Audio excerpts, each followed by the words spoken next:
money. We making pico money. Payday, about to throw a rack on China.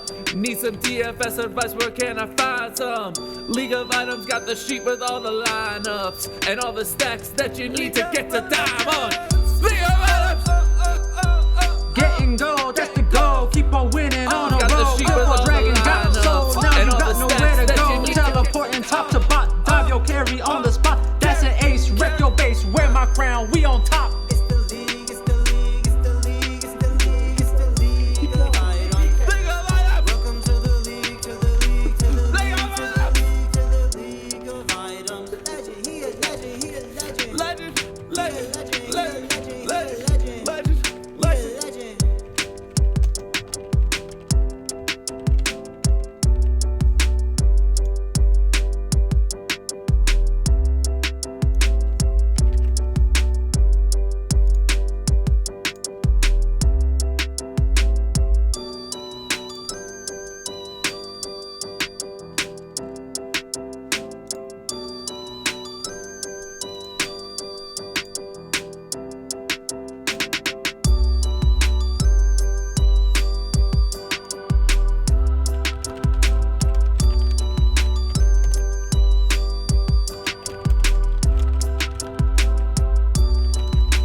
Hey, what's up everybody? It's Michael with League of Items.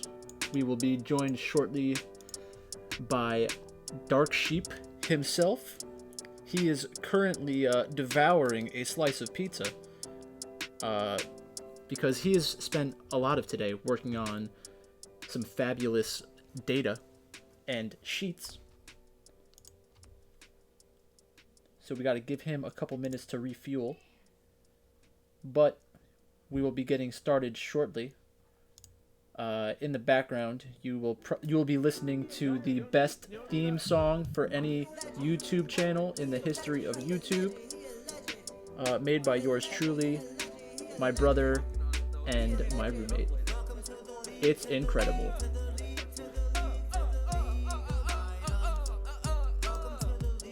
Cody Huffman 85. I randomly came across your stream 2 days ago and solo shipped the 5-cent GBP on Fanduel, so thanks for that. No, Cody, thank you for showing up. Blats?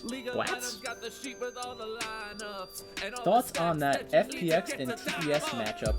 I'm stuck in between the one, and I just don't want to hedge myself by playing both. Well, Mr. Blatz, or whatever your name is, you're in the right spot. We're going to go over that shortly. We've got a couple different things we're going to get to tonight. We've got my sheet, we've got Matt's sheet, aka Dark Sheep. We're going to do the game-by-game breakdown and everything.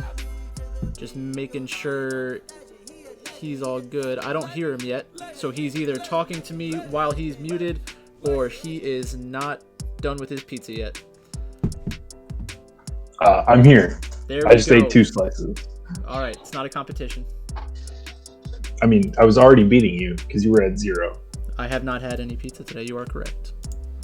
So all right. I win. You win. You win this round. Not today, Satan. So now you can see my lovely face on the stream. We've got the sheet up in front of us. I think the best way to start is with the game-by-game breakdown, though. So let's get into that. Whoop.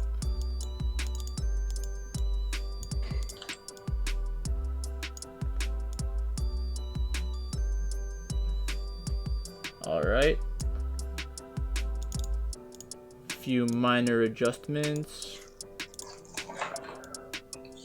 League of Items. What a logo. Congrats, Cody Huffman. That's awesome. I'm going to assume it was not just one of Michael's streams. It was a stream that I was also on. Yes. Don't tell me if that wasn't true, because Yes. I don't want to know. We need the the best outcome for the stream. So him being in a good mood is what we need. All right, so first, before we get into the sheets, let's do a quick game-by-game breakdown. First up, Rogue Warriors LGD. After looking at the Vegas odds, do you have a preference or do you have an opinion on how this is going to play out tonight? No. There's quite a bit of chatter on Rogue Warriors in the Discord that I am a member of. They really like that side. That's the hard-hitting analysis that I have. Someone else said it was good. Yeah, I think that it's a pretty good take. I think that both sides are alive. Let's go to the sheet real quick. That'll tell us what the odds are. So the odds should be 172 to 125. Does that sound about right? Is that what you had?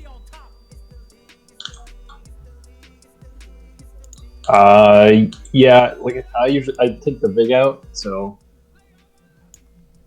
I have 58, basically 60-40. LGD. Same. 60. Yes. So I believe this is a true coin flip. Yeah. We've seen a couple matchups with these teams recently where the jungler will dominate the matchup and it kind of kills fantasy scoring. So that's one outcome we have to be prepared for tonight. It's a little scary, and I would expect a lot of ownership on this game because everybody knows that they score a lot of points when they win. So I think when you're building lineups tonight, I would want exposure to both sides, depending on what other teams you like. So that's one tip I'd give right off the bat. When you are going to start building your own lineups, the first thing you should do is write down how you think the games will go, and then focus on building lineups through that set of games first, and then you can start looking at hedging. You can look up different lineup combinations. Maybe you look at Matt's sheet and you find something you like, or maybe you look at my sheet and there's like a certain roster construction that you like. But that's really where you should start, is try to get a gauge on how you feel about how the games will actually play out. So I'm gonna disagree with you slightly. Okay, go on. Okay, I don't think you should decide how you think they're gonna go. You should just make sure that your lineup that you build matches a way that it could go. That is fair. I am not in the business of predicting outcomes. So I want to say, make sure that my lineup makes sense for a particular outcome, but not that I'm trying to say that that's going to happen. Sure. Does that make sense? Yeah. So if you did, like, if you try to figure out what the slate was going to look like from the match winning and losing perspective, and then only built lineups off of those, obviously you're not going to have as many chances to hedge, and that's going to be very difficult. But I think most people who are playing DFS have opinions on how the games are going to go, and that's going to bleed into your lineup construction anyways. So I think that it's good to incorporate it as a part of your process. I wouldn't make it be the end all be all, but I think it's a good place to start. That's normally how I start, even before I look at salaries. Because if you see the schedule and you think to yourself, oh, LGD's playing Rogue Warriors tonight, I like Rogue Warriors better than LGD, before you even see the salary or something like that, then right when you see the salaries, you think to yourself, oh wow, they have them priced as an underdog. That's crazy. I think they should be favorited. And then that would make you want to play more of them. So maybe, I guess that kind of does speak to what you're talking about, because if you convince yourself of an outcome and then you're wrong, you're going to be in a bad spot. Is that kind of what you're trying to avoid? Yeah, I guess I'm more talking about I want to be building my lineups to take advantage of other people predicting the outcomes, right? So that's where the ownership and leverage comes in. Yeah. Like if everybody's on the same side of this matchup, then even if you think that it's likely to go that way, maybe you don't want to go that way for your construction. Okay, fair enough. So I'll go through lane by lane quick. We have Lies versus Crazy. I personally think Crazy has the edge in this matchup. In the jungle, we have Peanut versus Haro. They're both super aggressive junglers, huge champion pools. They can both carry the game, and they can both look very bad in losses. So this is going to be a high variance matchup. And part of the reason why Rogue Warriors versus LGD is going to be a high variance like game altogether is because of these two. They are going to dictate the pace of the match. Then we have Yuki and Wu Ming. There's not a big advantage there on either side. Like I said, they don't play through the mid lane. That's not the player who's kind of determining what happens in the match most of the time. The jungler really has a lot more to say in the early and mid game, which is where we're creating that initial lead that kind of like snowballs throughout the game. Next up, AD carry, Kramer versus Wuji. I do prefer Wuji in this matchup because I think Wuji is a better carry player. So when Kramer continuously gets Senna, he dominates people because he can support his aggressive jungler, he can support his mid laner, he can support his top laner, and that's a good way for your team to play if you have a very good jungler like they have in Peanut. But in this meta specifically, since Senna has been banned a little bit, you're going to see Aphelios, Kalista, Misfortune, Varus, maybe even Kog'Maw. We saw Kog'Maw today. So that does change things, and it pushes it a little bit towards Zwuji, in my opinion. And then in the support role, they're not going to be the huge difference makers tonight, I don't think. They both are highly correlated with the rest of their team's success. I'd be shocked if one of these players was the reason they won the actual game. Like maybe it's the difference between a first and second place on DraftKings or Fanduel, but I don't think it's going to be the difference in the match. At least it's not as obvious when it is, because the support's job in the game is to keep the carry safe and to establish vision, so you feel it a little less. 1 second. All right, I'm gonna bring up FanDuel too, just to go through that pretty quick as well.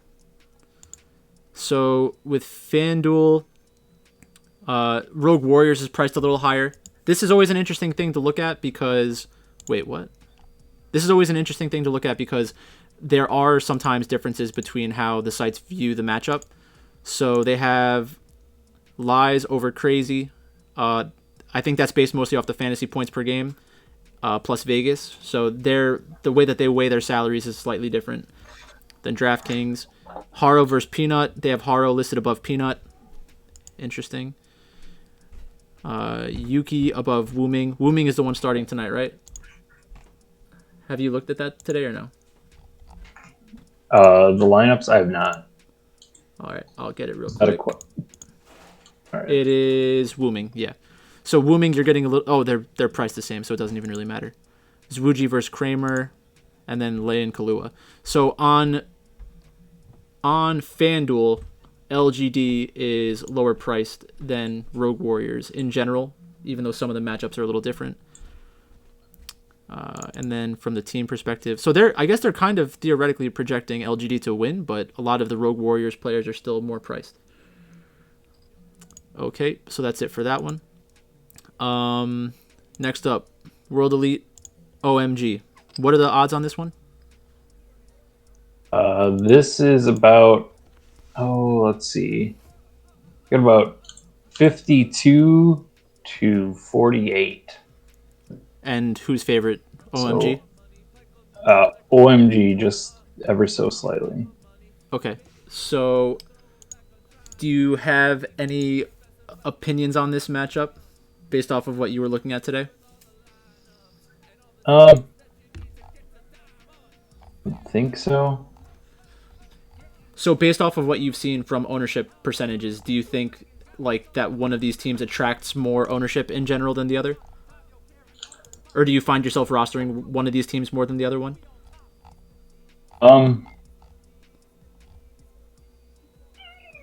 Good analysis here. No, I don't. I think this would come down to probably pricing versus ownership tonight. If it's a basically. Sure. Have you looked at do you have the what's it called? The ownership percentages in front of you from the websites that you use?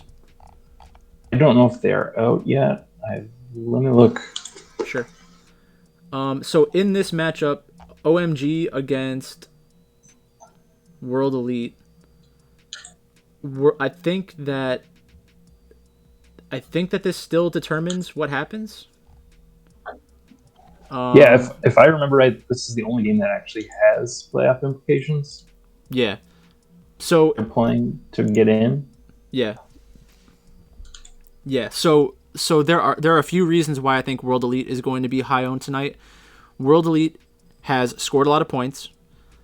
In general, they score more points than OMG. So when you're building DraftKings lineups, you're going to prefer the ceiling of World Elite over OMG, and that's going to have a lot of people attracted to that side. They play the more attractive game style. So people who are watching the game, I think, prefer World Elite because they're more fun to watch. I think people who on DraftKings prefer World Elite because they score more points, and then they're also a lower salary, so they're easier to get into your lineups that have FPX and LGD. So I think that the more popular sides are going to be LGD, World Elite, FPX so far. Yeah, so the ownership that I'm looking at is pretty even. It's got J Ming. Yep. At 25. And then the second most is OMG as a team. So I don't know and then it's pretty much even down the board. Yeah, so I think that if we're looking at talent discrepancies, I think that most people would say World Elite is a more talented roster than OMG because they are flashier and because they get more kills, more assists and stuff like that. I think that's a mistake in general because not every team approaches the game the same way, and it seems like OMG is more focused on the macro game than World Elite is. I think one thing that I should say about World Elite is that they pick good times to fight. And there's probably a pretty good correlation between teams who fight often and like how much they understand the game. Because personally, if I was coaching a team, I would always tell them like, make sure that if this fight can win you the game, then you kind of have to take the fight. There are too many teams that kind of just let the game slip away from them because they just give up so many things. So it is a good thing that they continuously fight when they feel like they have to. Going down swinging kind of thing. So Morgan, sure. Beishang, Teacher Ma, Zhao Meng, and Missing will all be pretty popular. I think so. The most important thing would be to look at OMG and how do we want to get exposure to OMG. So if I was putting together a game plan to beat World Elite, I would want to make sure that I'm drafting defensive champions, good wave clear, disengage, and let World Elite make the risky plays. So does that help OMG very much? I think that could be one problem with the upside of World Elite tonight is that they're playing against OMG. If OMG and World Elite get into a game state where OMG is ahead, I could see World Elite throwing themselves at OMG. And I think that if OMG ends up winning, they could have a much higher fantasy score than they normally do. So I would probably want exposure to both sides, or at least I wouldn't cross off either team. Basically, I think. What's that? Oh, go ahead. Sorry, I was gonna say, do you think either of these teams' styles will be different since it's a play to get into a play-in? For the playoffs? Yeah, if either team is going to be impacted by that situation, it's going to be OMG and not World Elite. The reason I think that is because last night World Elite played already against a team that they needed to beat in order to get into playoffs. Yeah. So they've already shown the willingness to like go after those huge fights, which is, I think, good for. It's good because you want to be playing the style that you're used to playing in this kind of environment. Mm-hmm. So whoever gets the advantage in the early game and can build up a lead is going to dictate the pace of the game. So, well, they have the better chance to dictate the pace of play. Because basically, if there's an objective on the map that I want to take and I have a lead, then I should be able to get there first, have better vision, which gives me like insight to when the enemy team is approaching. And if I know how the enemy team is approaching, then I can set up a way to kill them easier. Like sometimes you have the team that's behind has to walk into a place where they don't have any vision, and they're going in blind. So it's pretty easy to get caught out that way. So if OMG is ahead, I could see OMG using those vision advantages to get 1 or 2 kills and then back off onto an objective. If World Elite is the team that's ahead, I think they're more likely to just go for a full-out team fight where instead of getting 1 or 2 kills, they can get 4 or 5.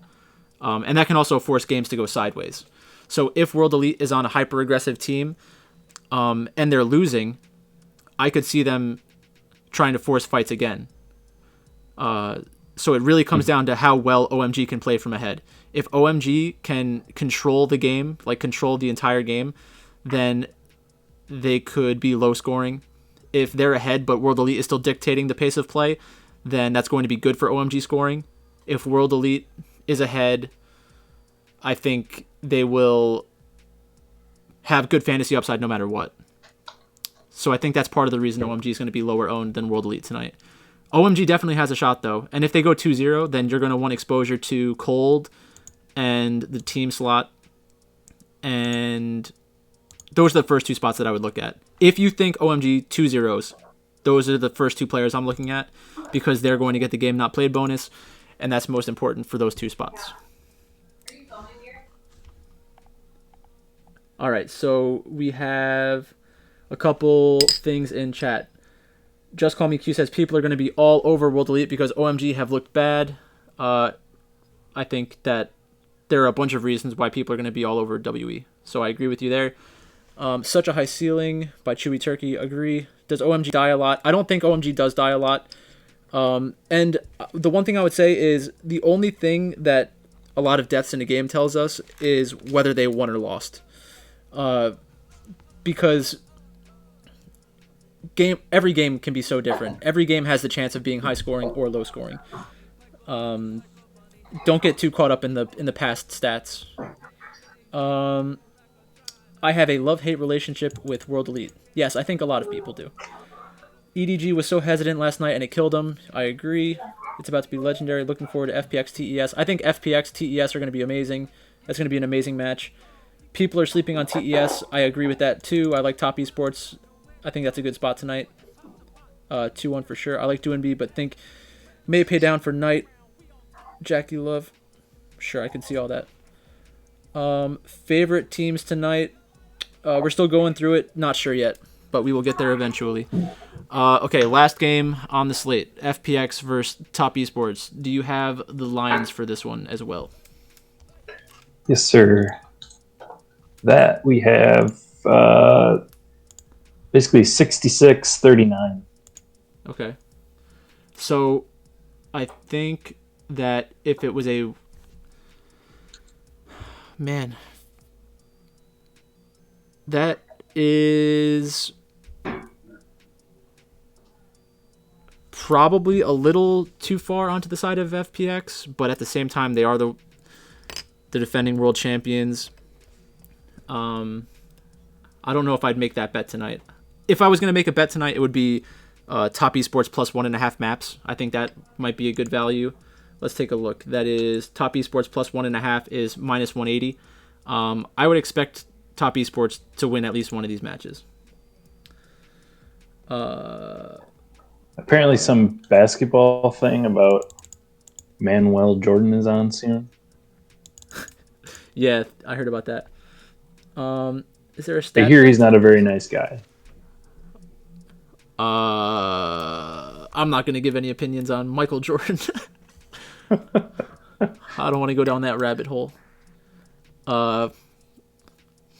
Some basketball thing, he says. Yes, correct. Some basketball thing. Is there a stat that is like pace for LoL teams?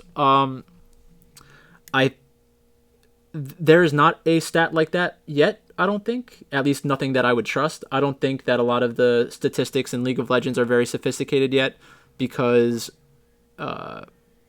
there's so much time spent on figuring out the game itself that involves numbers that a lot of teams don't invest heavily into, like, groundbreaking statistics. There are a lot of general statistics and garbage statistics that are out there, but nothing that I would pay attention to. If you want to look for pace, you should probably look at goal differential at 10 or 15 minutes, and then number of kills, because kills are highly correlated with pace, at least in the sense of what you're looking for, I think. So Fun plus Phoenix versus Top Esports. In the top lane, Fun plus Phoenix has the advantage with Gimgoon. In the jungle, Karsa and Tiana are very similar. Tiana's won a world championship, Karsa has not. If you want to take the nod from the MJ LeBron debate, just start throwing around the championship argument like an idiot. I didn't say that. Doinby versus Knight. I think that's probably Doinby favored, but Knight has been better recently. Not better, but Knight has shown he has tremendous upside recently. If Top Esports wins, he's going to have a huge night. LWX and Jackie Love. I think Jackie Love is probably better than LWX, and they've both won world championships. And then Crisp against Yuyan Jia. Tough to say. I don't think that one of their champion pools is like a huge advantage or anything like that, so that's not something that I'm going to pay a lot of attention to. In terms of the match, I think that it can go either way. I don't think there's an advantage to playing Top Esports over Fun plus Phoenix from a ceiling or a floor. I think they're both very volatile. The outcome of this game is going to dictate everything. Like, I don't think we're going to see something where the team loses a series 1-2 but manages to score more points. I just don't see that tonight from that match. So quick on FanDuel before we jump into the Vegas odds and everything. We have Curse and Morgan. So OMG is more expensive in the top lane. World Elite is more expensive in the jungle. So jungle, AD carry, and support, World Elite is more expensive. That's interesting.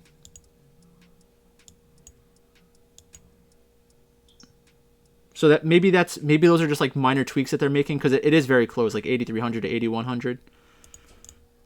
And then World Elite is a more expensive team, but it's very close. Everything seems very close on this slate on FanDuel. Yeah, so FPX TES. Not to continue talking about basketball, but Joey 89015 says LBJ is the GOAT. I mean, Lyndon B. Johnson, pretty good. I'm gonna say he's probably more important than either of those other two guys. Who, LBJ? Lyndon B. Johnson? Yeah. Sure. Yeah. I could see that. Isn't that the guy who was like had protesters and then like they were killed? Am I thinking of the right guy? I don't know about that. I think I remember that in history class. All right, let's LBJ protester.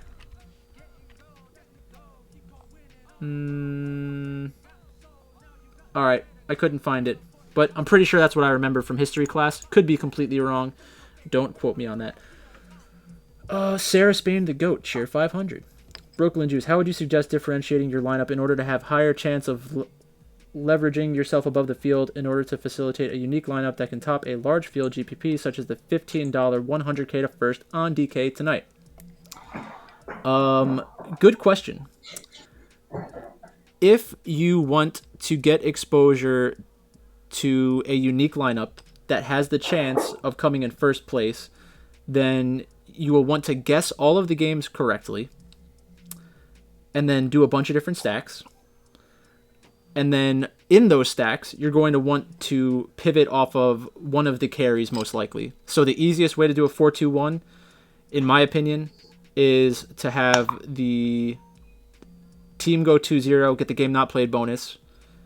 So whatever team from your stacks that you think has the best chance of going 2-0, I would throw them in there. Then I would take 3 players from the team with the captain, 2 players from the other side, and then swap out the mid or 80 carry with another mid or 80 carry that you think has a good chance of not only winning, but carrying their team. And if I was going to go about it that way, I would just find a couple core stacks that I like and then rotate out the carries. So like if you think that one of the teams has the best chance of going 2-0 tonight or has the best chance of scoring the most fantasy points, I would use them as my primary stack and then rotate through the carries. So you'll see on our other sheet when we go through the construction information, there are a lot of different kinds of stacks that you can get with two teams. And then you just need to figure out which ones that you like the projections for the best and then rotate.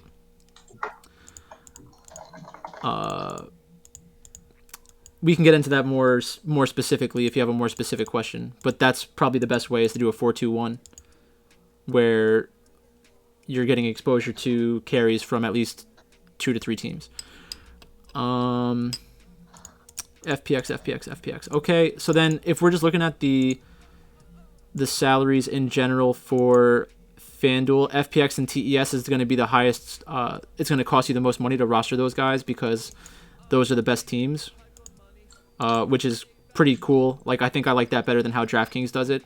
DraftKings just does like, this person's the biggest favorite. They're the most expensive. This team is the biggest underdog. They're the cheapest.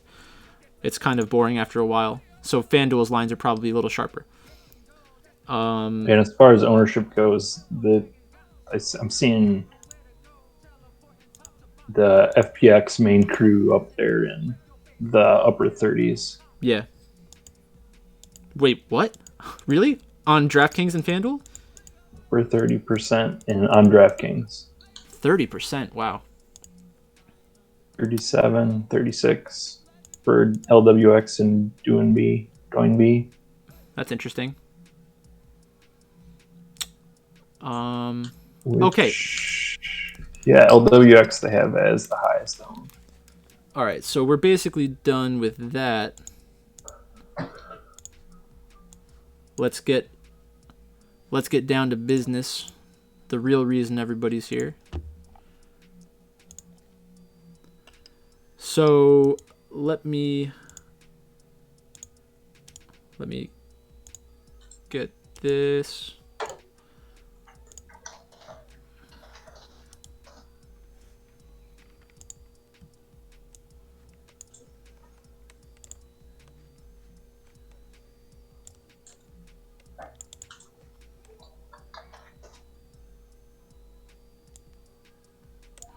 This is not S-Boyer.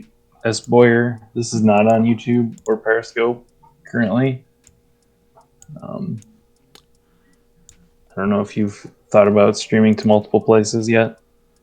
So S. Boyer, when we are finished with this, I'm going to upload it to YouTube. So if you missed anything, you can check it out on YouTube, or you can look at the past broadcast once this is finished. I don't do multiple streams yet because like sometimes I'll have League of Legends on or something, and if I stream League of Legends onto YouTube and like don't say it the right way, then I can get a strike, and like I don't want to lose my YouTube channel. So YouTube's pretty annoying like that. Unfortunately. Okay, so how do I do this? It's just not coming up the like an easy way to keep it on the screen. So where are we going to start? What's the first one we're going to look at? Let's start with LGD FPX. That is currently 39% chance that both those teams win, according to Vegas.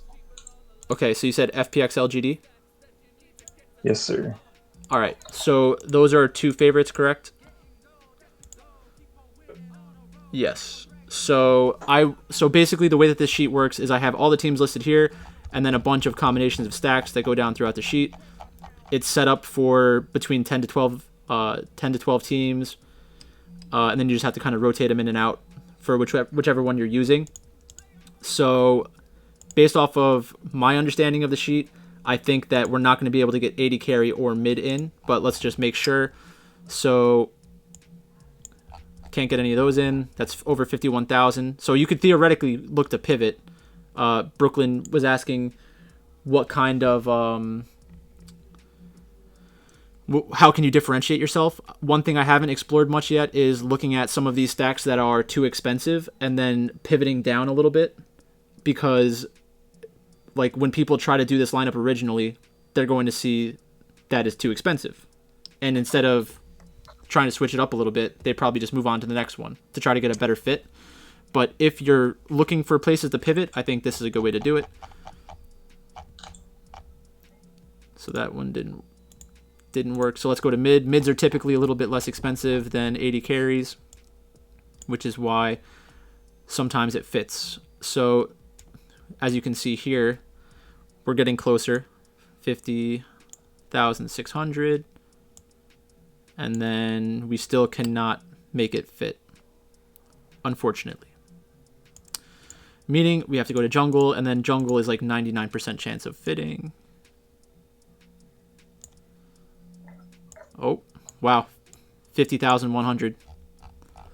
They're onto us. They know we're looking. All right, so only one of them works, but it is FPX 3-4. Oh, hey, can you move your logo? Sure.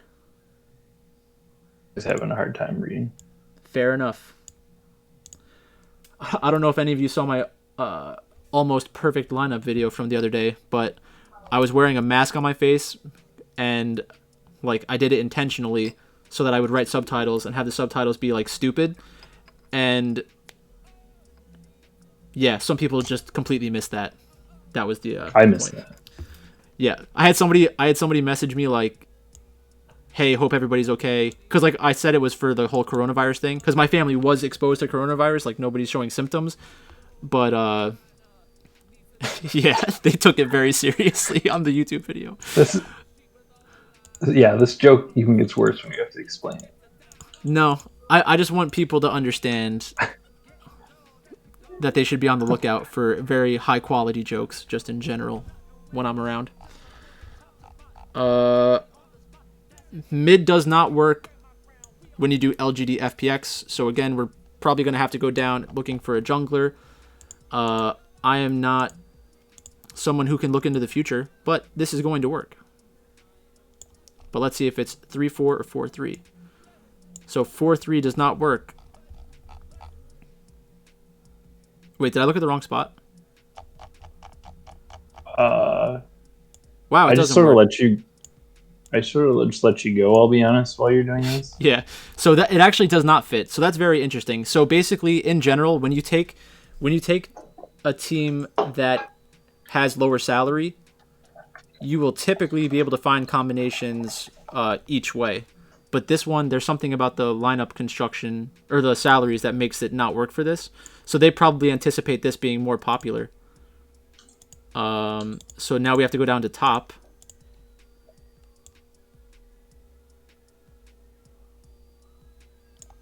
All right, so top fits 4-3 LGD FPX. I just flipped it, by the way. So for FPX, it was 3-4 jungler, and for LGD FPX, it's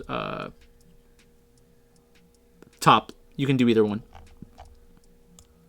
So that just depends what team you want to get. B Pope, yes, we broke everything down. Pandega, let me buy this spreadsheet, brother. Go to my Patreon and you can get access to it. Sorry, I need to jump back here. So LGD, with the captains from LGD, what was it? That was the top where we had to go top. Yeah. Brooklyn Juice says, how would I fix DraftKings the duplication problem? There are a few things I would do. I would limit the number of entries. And I would try to flatten the the first things that I would do for League of Legends on DraftKings is reduce the number of entries people can put in. I would make it a flatter payout structure, and then you'd have to fundamentally change either the. I will post this on YouTube.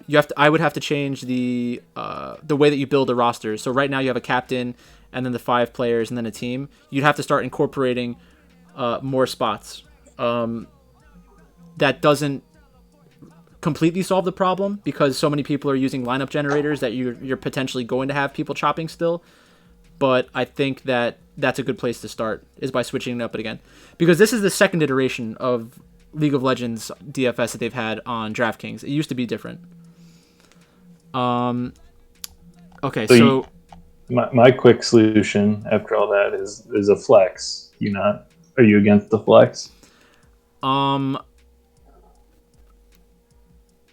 I don't love the flex. Okay. But I don't know.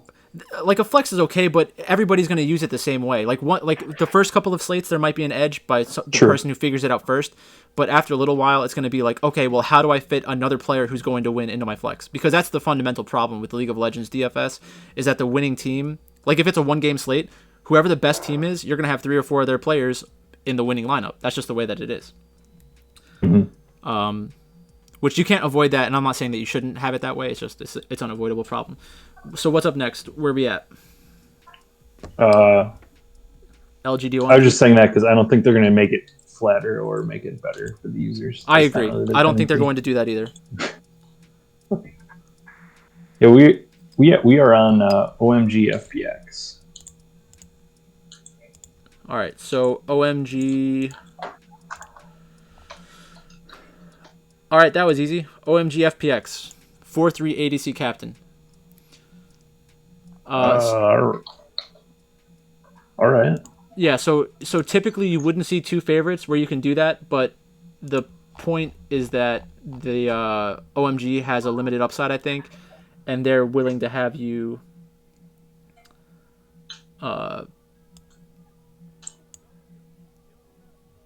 They're okay with having you roster 3 or 4 people because I guess it's going to be lower owned in general anyways. And then it's basically about how you're utilizing the captain spot. So if I was going to combine FPX and OMG, I would much rather prefer to have FPX as the team with the captain because they have a higher upside, So you can do it both ways, though, which is good to keep in mind. So if you do want additional players from FPX, you can get them in there. What's up next?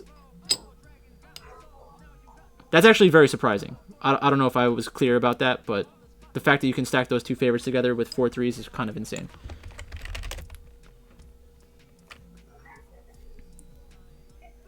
Yes, I agree. And I think it's because they're not a dominant favorite,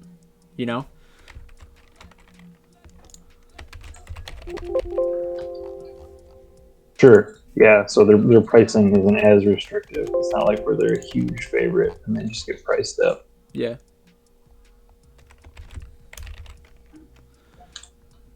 So where are we at now?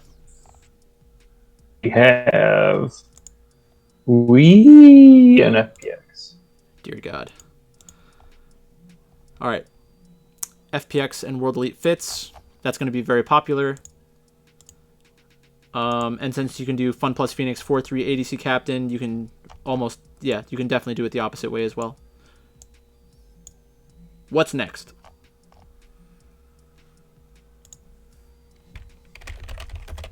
You cut out what's that? What was that? You were saying something you cut out. So FPX World Elite and World Elite FPX are both they're both possible as 4-3 ADC captains. Huh. Okay. So, after that, we have LGD OMG.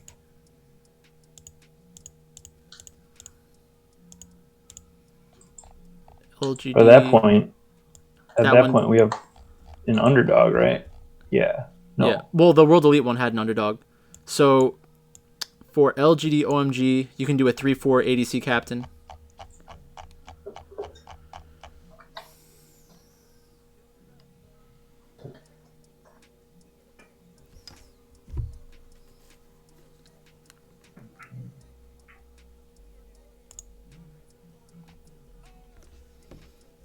Cody Huffman said, "Do I have a specific strategy for 20 max? You're profitable in 150s and single entry, but I'm shitting the bed in 20 max."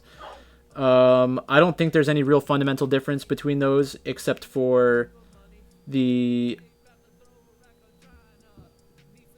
maybe it's just a problem with how you're looking at the slates. Like when you have 150 possible lineups, maybe you're good at figuring out different combinations that you can like plug into an optimizer and get a bunch of them. But when you're trying to like hedge yourself as much if you're trying to hedge yourself a lot with 150 max, and then you try to hedge yourself a lot with the 20 max, you cannot hedge yourself as well in the 20 max.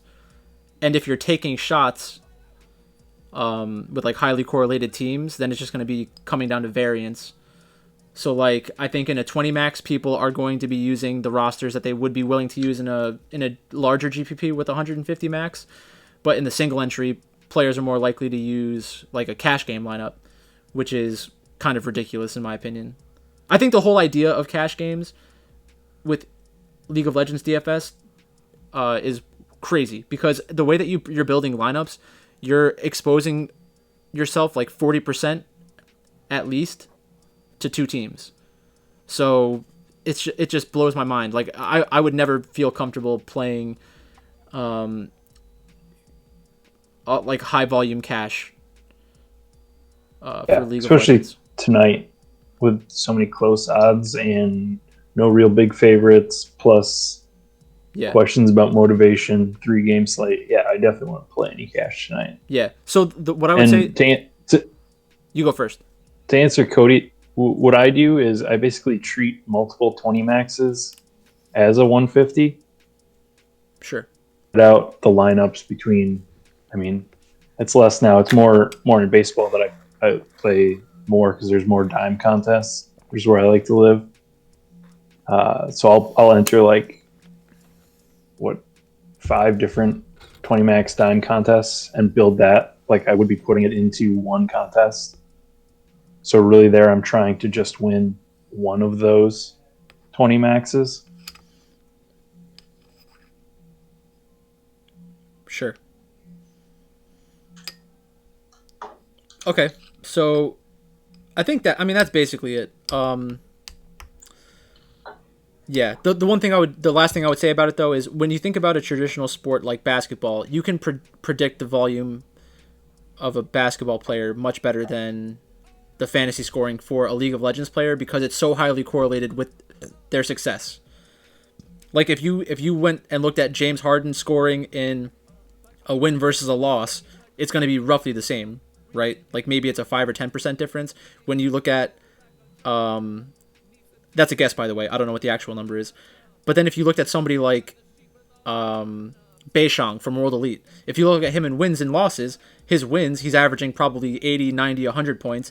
And in his losses, he can throw out a 5. Like, there's no comparison between the sports. I found it because I was going on my prize picks and trying to do some odd parlays there, okay. Or not odds.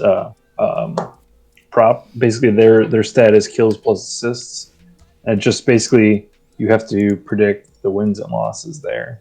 Yeah. To get that, because the deviation is so high between on a win and a loss. Yeah. Okay, so are there any other ones that we should take a look at? We had a 3/4 ADC, right, from LGD OMG. Yeah. What about the other way? Is that 4/3? Because I'm guessing OMG is the cheaper priced one then. Yeah, that one's 4/3. Okay. So from there, we're pretty much... Yeah, based off of what the salaries are looking like, I think that's going to be fine. You might get into a spot where some like the mid ones don't fit with. Actually, everything should fit. Did we do LGDWE? Let's do that one. LGDWE? That's next. Okay, that fits 4 threes, and it also fits 3 fours. And then we can switch it. And that all fits. All right. So we're basically, if you want to play an AD carry as your captain tonight, what we're saying is the only place you can't do that is if you want to stack LGD and FPX together.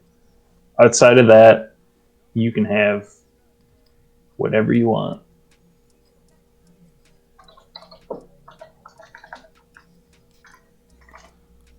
Which is less enjoyable to me.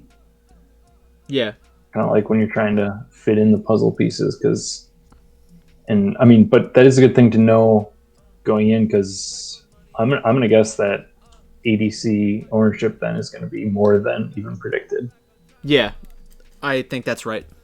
And even though the salaries fit together, it doesn't mean it's going to be the best roster construction. We can get mid laners. Outscoring 80 carries pretty easily. And there might even be a spot where a jungler is the highest scoring player on the night because he plays like 2 carry performances and gets a game not played bonus. So just because you can fit the 80 carries and the mid laners doesn't mean it's going to be the optimal lineup construction. It's more likely that it will happen that way, but if you're taking multiple shots at a GPP, you're not going to want to have all of your exposure to mids and 80 carries tonight, I don't think, even though the salaries line up that way. Yeah, right. That's funny because when the salaries don't line up, you're like sitting there trying to jam in those guys. Yeah. Now when they line up, you're saying to yourself, well, maybe I don't want to put them in there. Sure. Just from the perspective of like having potential leverage because you know where everyone else is going. Right. That's the only reason why I would do it. I'm not trying to say it's like more. It's not like a better expected value or anything. Right. That's just the contrarian in me. So what else? What else do we have to look at? You want to look at the other thing you cooked up? I guess let's wait because that's kind of looking back to this morning in a way. So maybe if we want to go through questions about this slate. Sure. First. All right. Questions. Give us your questions.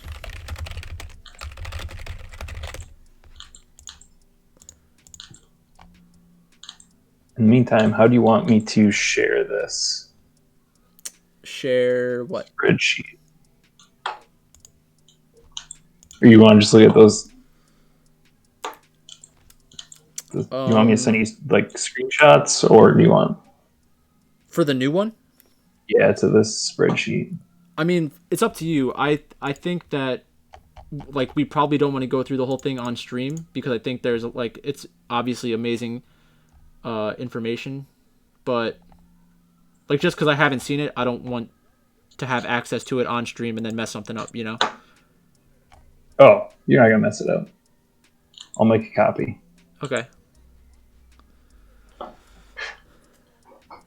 How much time did it take you to do it? I don't know. 2-3 hours for the captain stuff and the other stuff. Word. I'll show everybody that while you're doing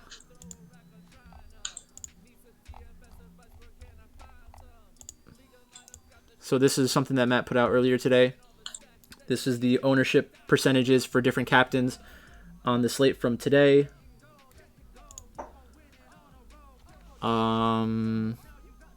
Kanavi. So all the ones on the right are the ones that are biggest ones. Okay, Kanavi was the highest percent owned. Wow, that's pretty surprising.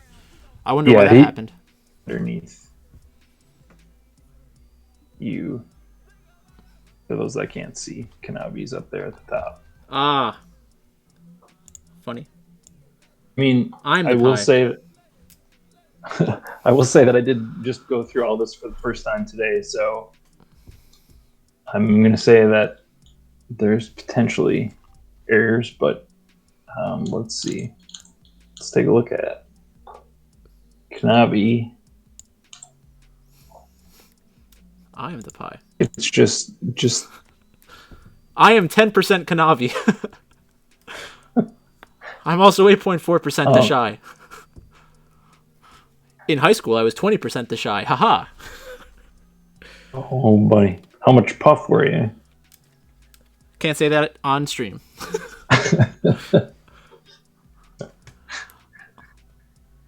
No, he wasn't Loken, more like Token. Oh god. Jesus Christ. Zoom in on that joke. Yogow, that hurt. Oh my god. This has devolved into a dad stream so fast. I'm not even a dad. Oh god. You know what? Other dads bring it out in you. That's weird. Yeah, so I guess moving on. Back to Kanavi.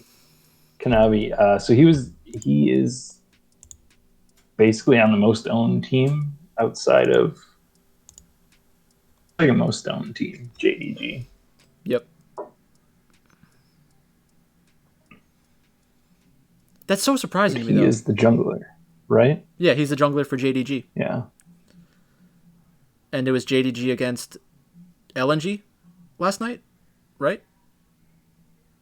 Or was it JDG against LGD?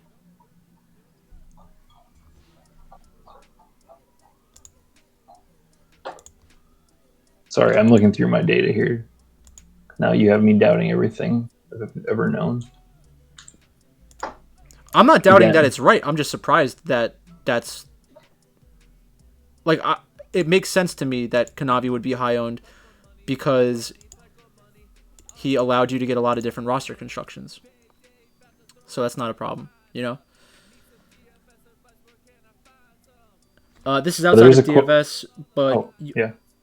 Okay, so I'll get both of those questions while you look that up. So I'll do DFS Taskmaster first because I'm a fair guy and he asked first. Is OMG World Elite a fade for you in GPP due to expected limited upside?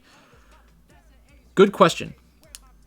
I do agree that there are certain ways that series could go that would limit the upside, but I don't think it's going to be necessarily lower scoring. So if OMG is ahead and World Elite is willing to wait and pick their spot to try to come back in the game, that's going to be a very low scoring series. If OMG is ahead and World Elite is desperate, then they're going to be throwing themselves at OMG in these fights. And you could see a very extremely high kill score game. So I don't think that it's going to necessarily be a lower scoring matchup. I think it's like a larger piece of the pie though tonight in terms of potential outcomes. So the variance is going to be higher, but those high upside games are not eliminated. There are ways where OMG could be the highest scoring team on the night. If they get ahead in the early game, in game 1, and World Elite has a team composition that like doesn't have great tanks or great engage or great disengage, then OMG could just let World Elite run at them every single fight, kill them, take the next objective, set up for the next objective. World Elite runs in, dies, and OMG takes the next objective. It just depends on how the team that's playing from behind goes about their business. If anything in this matchup, I think that OMG being involved limits their own upside, because when they're ahead, I don't think they're going to let World Elite dictate the pace of play. And then when World Elite is ahead, they kind of do whatever they want. World Elite, World Elite, I feel like they need to fight more to make the objectives happen. So if World Elite wins, I expect them to be high scoring. Yeah, my numbers look correct. So yeah, he was the highest owned. Yeah. And he was playing against LGD last night?